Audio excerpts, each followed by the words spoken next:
Newcastle last year. It was the first time Pedro Roa played at right back in a back four.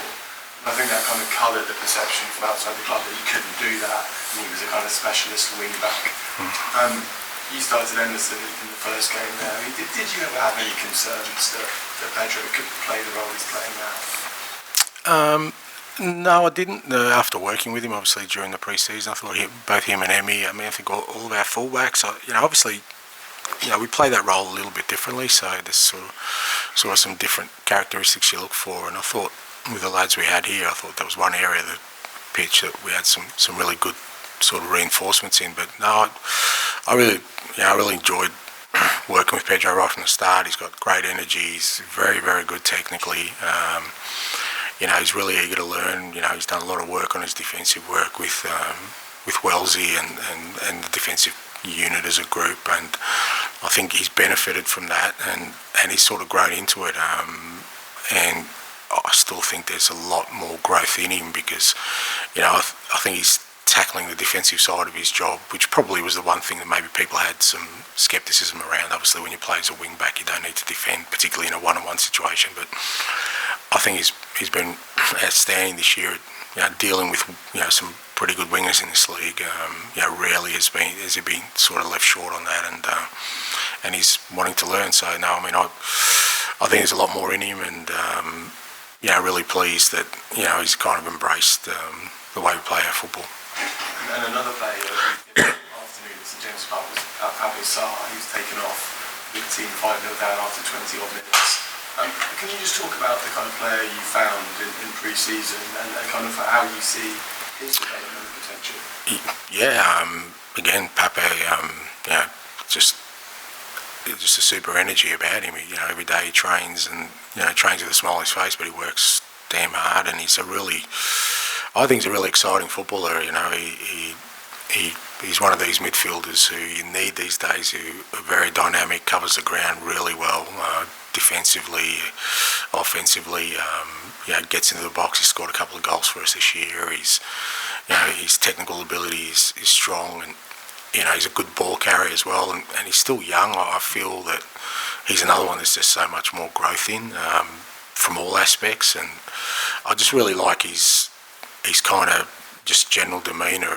I think he feels like he's kind of been blessed to have this opportunity, and he's going to make everything, do everything to make the most out of it. And it's great to have him as part of the group. He's obviously, he's very popular within the group because of his nature, and but he's a hell of a footballer. I've got a lot of time for Pape, and I think again he's another one where there's just a lot of growth there, from what I see. And can I just check, has he been kind of impacted by doing fasting for Ramadan? Yeah, look, it's always a bit of a challenge for the players, but their beliefs that they feel very strongly about, and we try and support them in the best way we can. And he's gone about his football still diligently, and gone through what he needs to go through, and now it's over, and I'm sure for him it'll sort of allow him now to get back to the levels he needs to get to. Tom?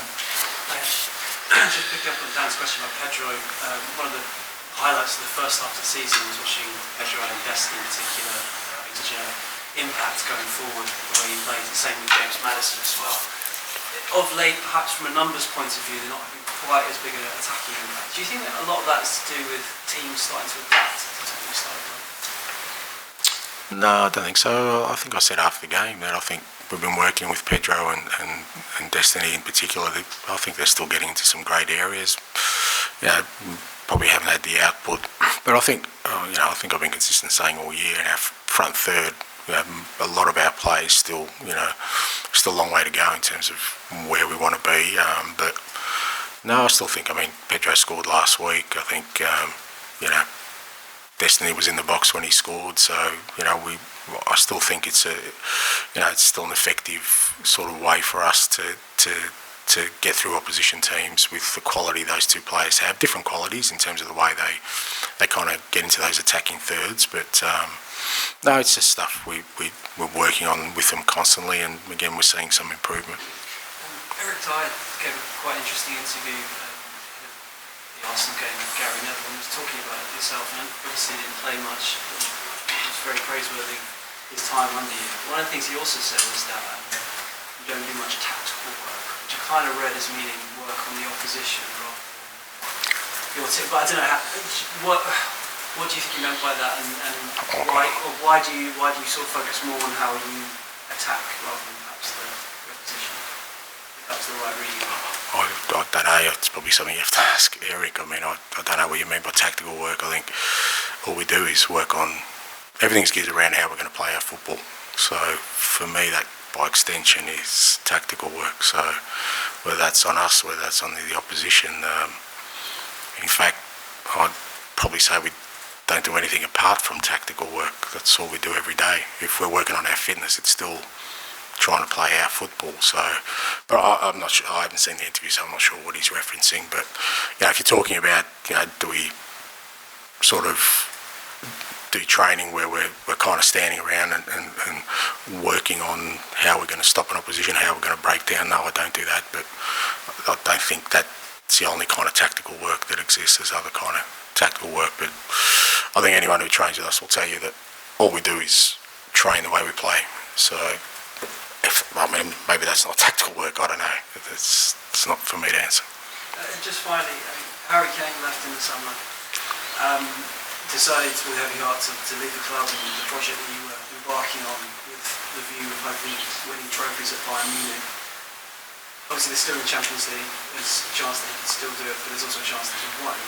There's been a little bit of schadenfreude perhaps amongst Spurs fans and fans of the wider fan base about that not potentially happening.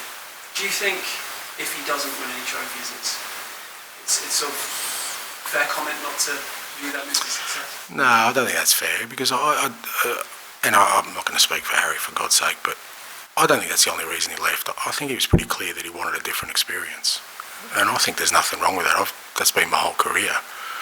He was at one club for a very long time.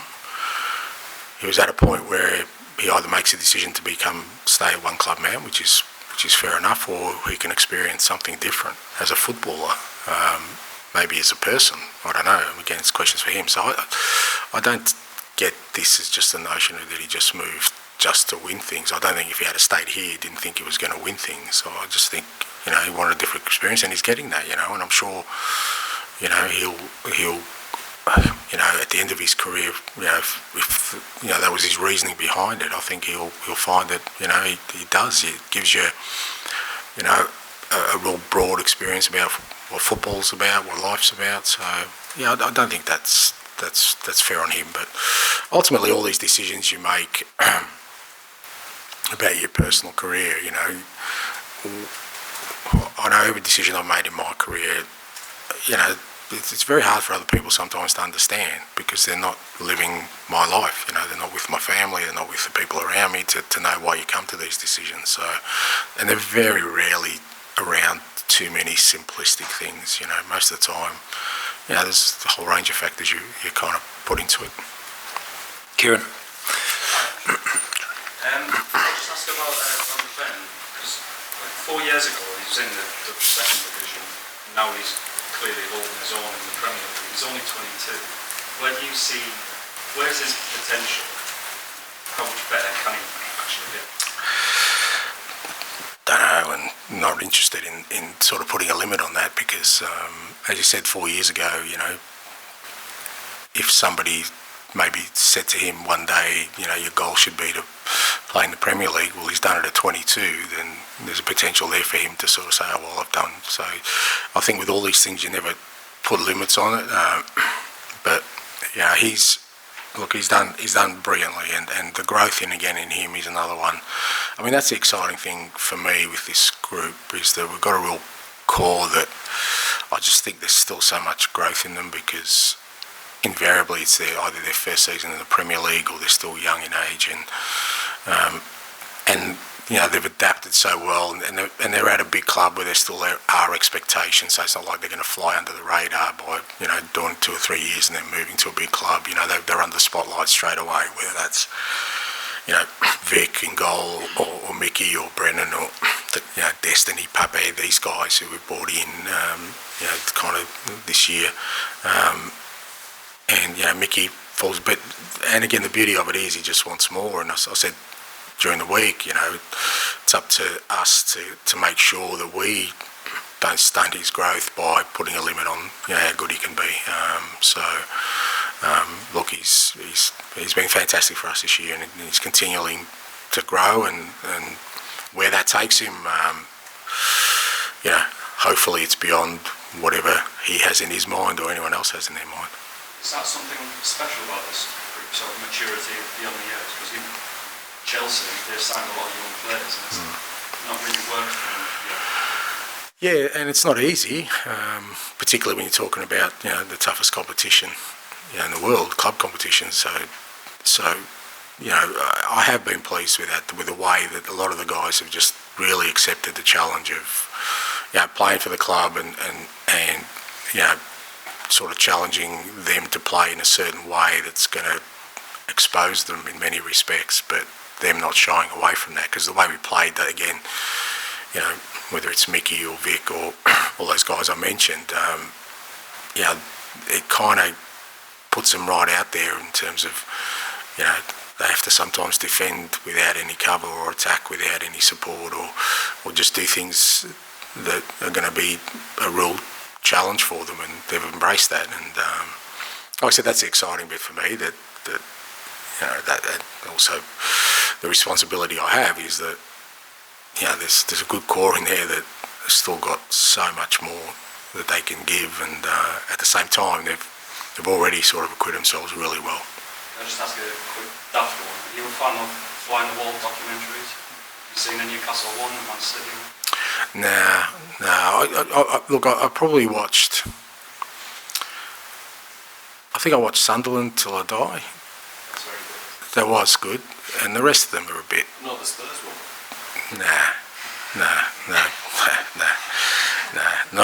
No, because I just think it becomes a bit manufactured, I think.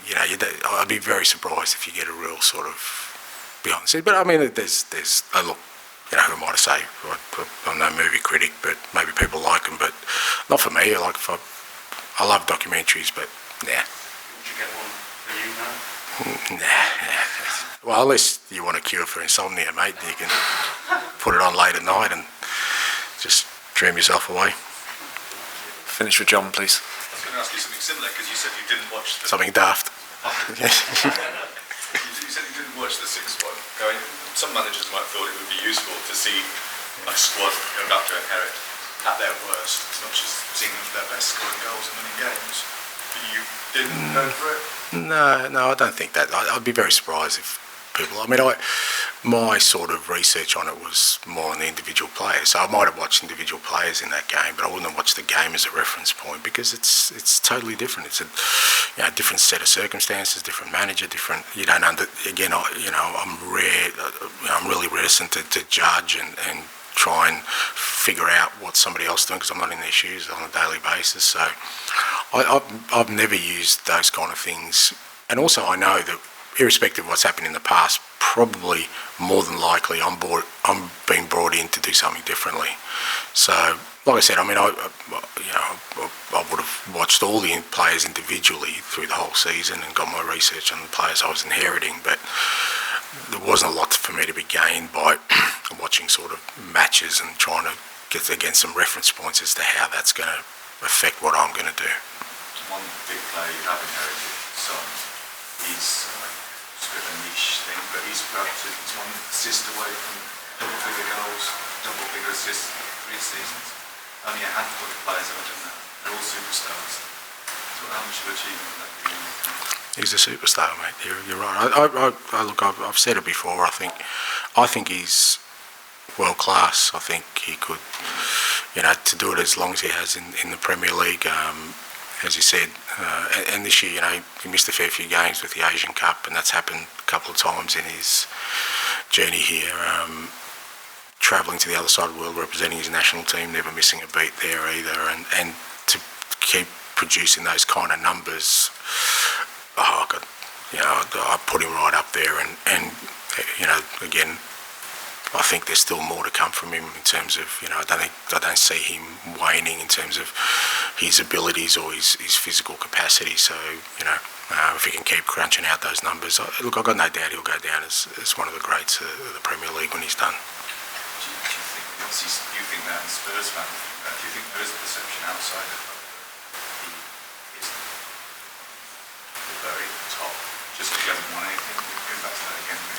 Oh, maybe, maybe because of that, and I think because of kind of his background playing for Korea. I think if he played for another national team, because again, I think whatever he does for his national team gets a little bit diminished because it's not a Euros or it's not, it's not a World Cup qualifier where they can sort of measure up. But I think if he was playing for any other national team, sort of in Europe or South America, and I've got no doubt he would play for whatever national team he happened to be of that nationality. I think that kind of maybe takes a little bit away from him as well, because there's always kind of, you put these reference points and invariably people put in sort of their international records as well to sort of rank them as players, and I still think he's had an unbelievable international career as well, carrying his nation for a very long time, but that's okay. I mean, I think when it's all done and dusted, I think that his accomplishments and the manner in which he's gone about it, I think he'll get the accolades he deserves. Thank you very much. Thank you.